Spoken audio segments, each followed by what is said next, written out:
সুধীবৃন্দ, আসসালামু আলাইকুম। অনেক লম্বা আলোচনা শুনে ফেলেছি।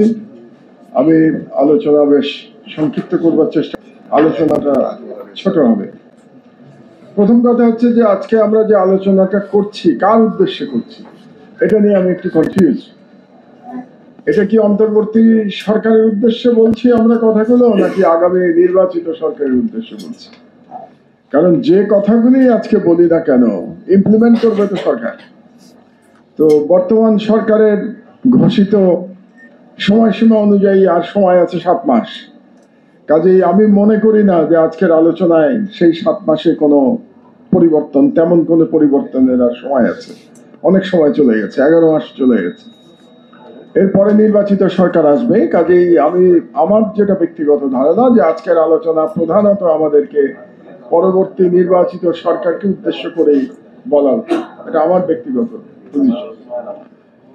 এখন আমি প্রি আর পোস্ট রেভলিউশন পুলিশ নিয়ে একটু কথা বলবো। তো আগে একটু প্রি রেভলিউশনে পুলিশের কথায় যাই।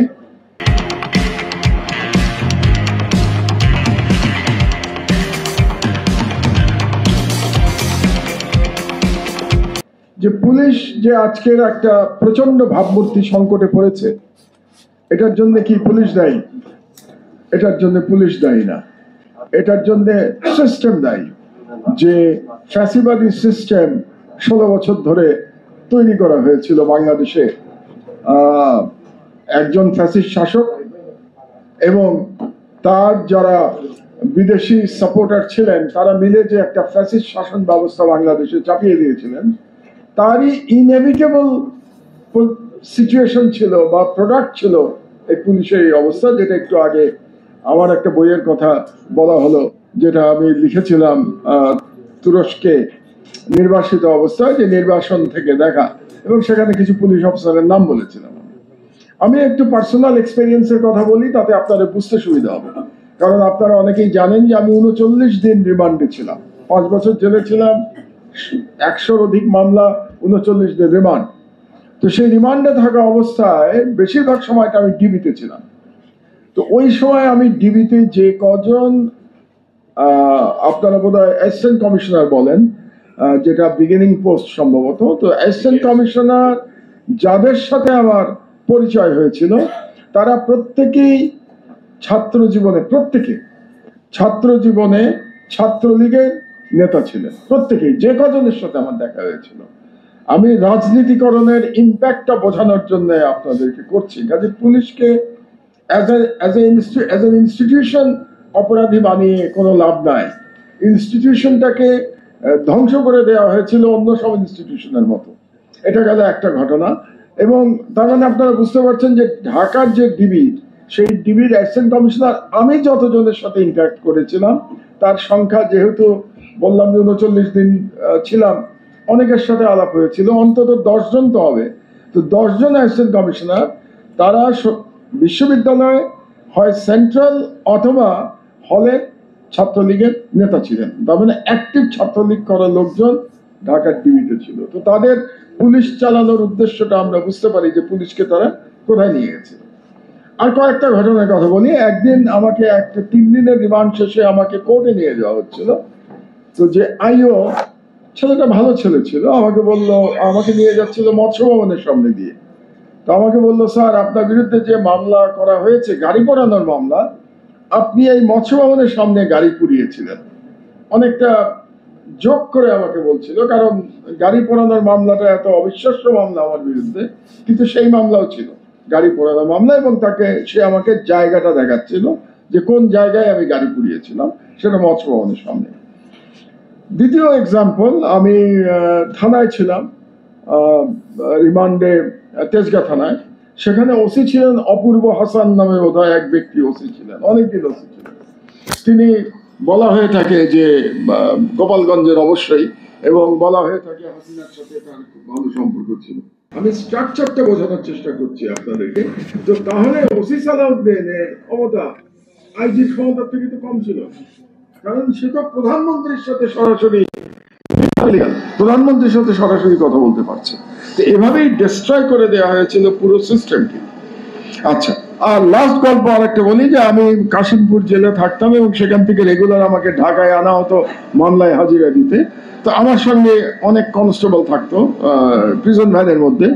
সেই কনস্টেবলরা আমাকে বলতো, এই প্রধানমন্ত্রীকে তো আমরা রেখেছি, মানে একজন পুলিশের কনস্টেবল আমাকে বলতো যে এই প্রধানমন্ত্রীকে আমরা রেখেছি। So that was the image of police. এই ছিল আপনার প্রি রেভলিউশন পুলিশের চেহারা। এবং এই কারণে আমি মনে করি জুলাই ম্যাসাকার ওয়াজ ইনএভিটেবল। এটা হতেই হতো জুলাই ম্যাসাকার, কারণ জুলাই ম্যাসাকারে জুলাই বিপ্লব যেমন ইনএভিটেবল ছিল, জারিফের মতো ছেলেরা বিপ্লব করেছে, এটাও ইনএভিটেবল।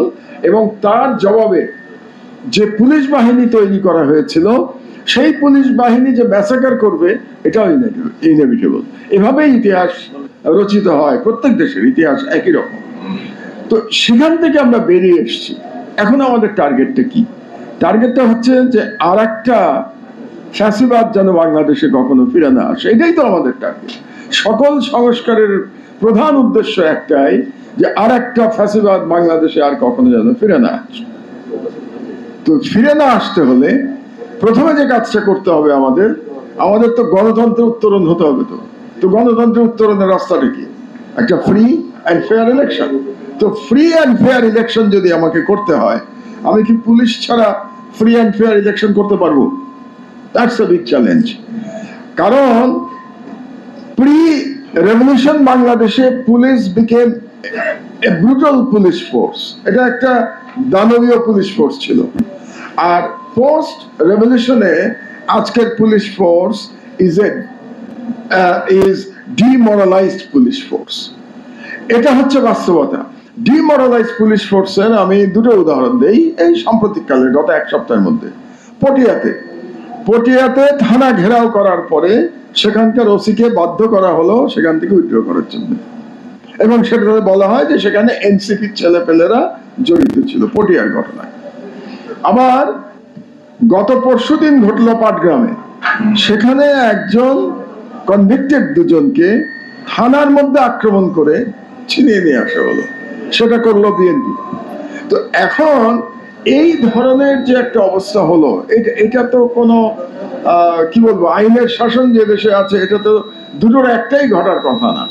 তো এরকম যদি ঘটতে থাকে, তাহলে এই ডিমোরালাইজ পুলিশ ফোর্সকে দিয়ে আমি কিভাবে ফ্রি অ্যান্ড ফেয়ার নির্বাচনটা করতে পারবো কিভাবে? So the biggest challenge of this government, এই অন্তর্বর্তীকালীন সরকারের বিগেস্ট চ্যালেঞ্জ হচ্ছে এদের যে হারিয়ে যাওয়া মরালটাকে ফিরিয়ে আনা। আর কোন রিফর্ম আপনারা এই সরকারের কাছে আশা করলে ভুল করবেন। সময় নাই, সময় শেষ হয়ে গেছে, পার হয়ে গেছে সময়। এই সরকারের একমাত্র টার্গেট হওয়া উচিত আমি মনে করি মরালটাকে ফিরিয়ে আনা, মরাল স্ট্রেংথটাকে ফিরিয়ে আনা।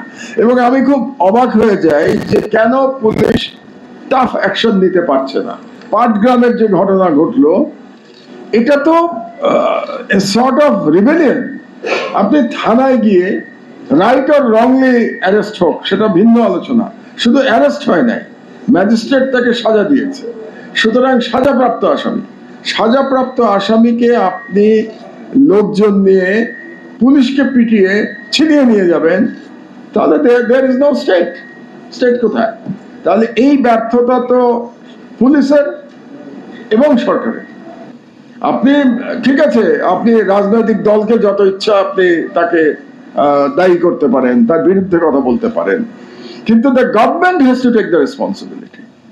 গভর্নমেন্ট পারলো না কেন? পুলিশ কেন পারলো না এই যে যারা এসেছিল, যারা থানার মধ্যে আক্রমণ করলে তাদেরকে প্রতিহত করতে? কেন পুলিশের ছিল না, কি বলে, মনোবল না, শুধু হয়তো তাদের জনবলের অভাব ছিল, আমি জানি না এক্স্যাক্টলি কি ছিল, কিন্তু দে হ্যাভ ফেইল্ড। এবং থানা আক্রমণ করে আসামি ছিনিয়ে নেওয়ার থেকে বড় অপরাধ তো আর কিছু হতে পারে না। সুতরাং এরকম একটা পুলিশ দিয়ে আমি যেটা শঙ্কিত, যে আসলে কি আমরা একটা ফ্রি ফেয়ার ইলেকশন করতে পারবো? That's a big question. তো এখন আমার সেই জন্য সরকারের কাছে আহ্বান থাকবে যে আপনারা তো ঐক্যমত্য কমিশন নিয়ে প্রতিদিন মিটিং করছেন, আমরা জানি না এই মিটিং এর ফল কি হবে, সেটা সাধারণ জনগণ আমরা জানি না। আমরা শুনতে পাচ্ছি আপনারা মিটিং করছেন, প্রতিদিন তার একটা প্রেস ব্রিফিং আসছে, আমি পত্রিকাতে আছি, আমি ছাপাচ্ছি। কিন্তু আসলে আমি জানি না যে রেজাল্ট কি হবে, কিন্তু অন্তত একটা তো চাই আমরা, যে আপনারা একটা নির্বাচনের মতো পরিস্থিতি তৈরি করেন, এবং সেই নির্বাচনের পরিস্থিতি তৈরি করতে হলে পুলিশের মনোবল অবশ্যই ফিরিয়ে আনতে হবে, এবং যা যা করা দরকার সরকারকে সেগুলো করতে হবে। এটা হলো বর্তমান সরকারের প্রতি, এবং যেটা করা উচিত বলে আমি মনে করি, আমার একটা অ্যাডভাইস, একজন রাষ্ট্রের একজন সিনিয়র নাগরিক হিসেবে আমার অ্যাডভাইস, সরকারের উচিত এই 1 পয়েন্ট এজেন্ডাতে মিটিং করার জন্য, এবং যারা রাজনৈতিক দল, বড় বড় রাজনৈতিক দল আছেন, প্রধানত বিএনপি, জামাত, এনসিপি এবং অন্যান্য যারা আছেন, এখানে এবি পার্টির ফুয়াদ আছে, এদেরকে ডেকে বলা যে আমাদের সকলে মিলে একটা নির্বাচন করতে হবে, এবং এই নির্বাচনে যে এই ধরনের বিশৃঙ্খলা হবে না তার গ্যারান্টি আপনাদেরকে দিতে হবে। কাজে নির্বাচন নিয়ে আমার মনে হয় আলোচনা এখনই শুরু করে দেওয়া উচিত। ঐক্যমত তো চলে ঐক্যমতের মতো, নির্বাচন নিয়েও আলোচনা একটা শুরু করা উচিত, কারণ এই দায়িত্ব রাজনৈতিক দলগুলোকেও দিতে হবে। রাজনৈতিক দলগুলি যদি বিশৃঙ্খলা করে তাহলে কিন্তু গণতন্ত্রের উত্তরণ আমাদের সম্ভব হবে না, এবং গণতন্ত্রের উত্তরণ যদি সম্ভব না হয় পিসফুলি, তাহলে বাংলাদেশের কি পরিণতি হবে সেটা ভাবতেও আমি শঙ্কা বোধ করি, আমি আশঙ্কা বোধ করি।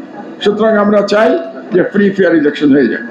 এখন আসি আমি পরবর্তী সরকারের প্রতি আমরা কি বলবো, যারা আসবে, আমরা আশা করি যে একটা, আমি মনে করি বাংলাদেশের সবাই একমত এই ব্যাপারে, শুধুমাত্র পতিত ফ্যাসিস্টদের প্রেতাত্মারা ছাড়া, যে বাংলাদেশ গণতান্ত্রিক রাষ্ট্রে পরিণত হোক, আমরা ফ্রি ফেয়ার ইলেকশন করে আমরা একটা সিস্টেমেটিক রাষ্ট্রে চলে যাই, গণতান্ত্রিক রাষ্ট্রে চলে যাই। পুলিশ কেন খারাপ হয়ে যায় বা জনগণের মুখোমুখি দাঁড়ায়, তার কতগুলি কারণ আছে। প্রধানতম কারণ আমি মনে করি রাজনৈতিক প্রভাব। রাজনৈতিক প্রভাবের কারণেই পুলিশের এতটা অধপতন ঘটে, যার প্রমাণ আমরা গত সরকারের আমলে দেখতে পেয়েছি। কারণ হচ্ছে যে আমি যে সমস্ত অফিসারের নাম বলেছি, যাদেরকে আমি বলেছি আমার লেখায় যে তারা ফ্যাসিবাদের সহযোগী ছিল, তাদের মধ্যে বেনজিরের নাম আছে, মনিরুলের নাম আছে, তাদের মধ্যে হারুনের নাম আছে, এবং আরো অনেকের নাম আছে। এই মুহূর্তে এতগুলো নাম আমার, আমি 17 জনের নাম বলেছি, উনি একটু আগে বললেন, এত লম্বা লিস্ট আর দিচ্ছি না, আপনারা সবাই জানেন তারা কারা ছিল। যেমন একটা এক্সাম্পল দেই, আমার উপরে যখন আক্রমণ হলো কুষ্টিয়ায় আদালতের মধ্যে, এই আক্রমণের মাস্টারমাইন্ড কে ছিল? মাস্টারমাইন্ড ওয়াজ শেখ হাসিনা, এবং এটা ইমপ্লিমেন্ট করেছে কে? ইমপ্লিমেন্ট করেছে SP. Who was the SP? Mehdi Hasan. Mehdi Hasan was the SP of Kushtia, এবং মেহেদী হাসানকে নির্দেশ দিয়েছে শেখ হাসিনা ওই আক্রমণটাকে ইমপ্লিমেন্ট করবার জন্য। So that was the police during that time. সুতরাং রাজনৈতিক প্রভাবের কারণেই পুলিশের এতটা অধঃপতন হয়েছে। শুধু যে ব্যবহৃত হয়েছে পুলিশ তাই না, অধঃপতন হয়েছে। এই যে বেনজির আহমেদের এত সম্পত্তি, এত দুর্নীতি করেছে, এত দুর্নীতি করে আবার দেশ থেকে চলে গেছে, এটা করতে পেরেছে কেন? রাজনৈতিক প্রভাবের কারণে। কাজেই পুলিশের যদি সংস্কার মিনিংফুল করতে হয়, আগেই আপনার চ্যালেঞ্জ নিতে হবে যে আমি পুলিশকে কিভাবে রাজনৈতিক প্রভাব মুক্ত করব। এটাকে বাদ দিয়ে অন্য কোনো সংস্কার করে কোনো লাভ নেই, আমি যদি রাজনৈতিক প্রভাব মুক্ত একটা পুলিশ আমি তৈরি করতে না পারি। This number 1। নাম্বার 2 হচ্ছে দুর্নীতি। এখন দুর্নীতি কনস্টেবল থেকে শুরু করে বড় সাহেব বেনজির মার্কা আইজি পর্যন্ত দুর্নীতি আছে, এটা বাস্তবতা।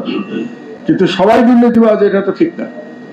অনেক প্রচুর সৎ মানুষ আছেন পুলিশের মধ্যে, এবং পুলিশের জন্য আমার খুব কষ্ট লাগে, বিশেষত যারা নিম্ন আয়ের পুলিশ। ফুয়াদ কিছুটা বলার চেষ্টা করেছে। আমি রাস্তা দিয়ে আস্তে আস্তে যখন ট্রাফিক পুলিশদের দেখি আমার খুব কষ্ট লাগে। এই রাস্তার মধ্যে তারা দাঁড়িয়ে থাকে সারাটা দিন ধরে, এই রোদের মধ্যে, এই ধুলার মধ্যে। বাংলাদেশের আবহাওয়া তো আমরা জানি, এর মধ্যে রোদে পড়ছে, বৃষ্টিতে ভিজছে, তাদের প্রাকৃতিক কাজ করবার জায়গা নেই, কোথায় যাবে তারা? এবং একজন অসুস্থ অবস্থাতেও তাকে কাজ করতে হচ্ছে। যে পোশাকটা তাকে দেয়া হয় সেই পোশাকটাও ভয়াবহ। আমি অনেক সময় বলেছি পলিয়েস্টার, আপনি রোদের মধ্যে পলিয়েস্টার পরে যদি দাঁড়িয়ে থাকেন গায়ের মধ্যে আপনার কুটকুট করবে, এটা সম্ভব না একটা পলিয়েস্টারের শার্ট পরে দাঁড়িয়ে থাকে রোদের মধ্যে। আমাদের পুলিশেরা পলিয়েস্টারের কাপড় পরে এই রোদের মধ্যে দাঁড়িয়ে থাকে। এই তো মানে অবিশ্বাস্য তাদের উপর অত্যাচার হচ্ছে। এই পুলিশের প্রতি কিন্তু আমাদের সহানুভূতি দরকার। এই পুলিশকে খালি বললে হবে না যে এই ট্রাকওয়ালার কাছ থেকে 100 টাকা নিচ্ছে, বললে হবে না। এটা শুধু সে যে মানবতার জীবন যাপন করছে এটার দিকেও আমাদেরকে দেখতে হবে। তার ওয়ার্কিং আওয়ার এক একটা পুলিশ হয়তো 12 ঘন্টা 14 ঘন্টা তারা কাজ করে। কিভাবে সম্ভব একজন মানুষের পক্ষে এই পরিমাণ কাজ করা? কাজে রিফর্ম করতে গেলে এবং দুর্নীতি দূর করতে গেলে আমাদের আগে তাকে কিন্তু বেঁচে থাকার মতো অবলম্বন তাকে আগে দিতে হবে, তারপরে আমি দুর্নীতির বিরুদ্ধে কথা বলতে পারি। আমি সিস্টেম, রাষ্ট্র যদি তাকে বেঁচে থাকার মতো অবস্থা না দেয়, যেটা বারে বারে বলেছে ফুয়াদ, তাহলে দুর্নীতি নিয়ে বলার মতো মরাল পজিশনে আমরা তো থাকি না, রাষ্ট্র থাকে না। কাজে দুর্নীতি 2 নম্বর প্রবলেম। 3 নম্বর আমি মনে করি প্রশিক্ষণে ঘাটতি।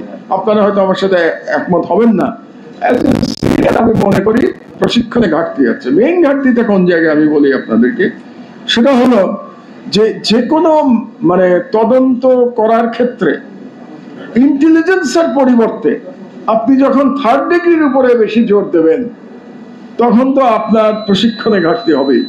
কারণ ধারণা করেই নেওয়া হচ্ছে যে মামলা মানে একটা অপরাধ বের করার একমাত্র পথ 3rd ডিগ্রি। তো আপনি 3rd ডিগ্রি থেকে বেরোতে না পারলে কিভাবে একটা মানবিক পুলিশ আপনি তৈরি করতে পারবেন?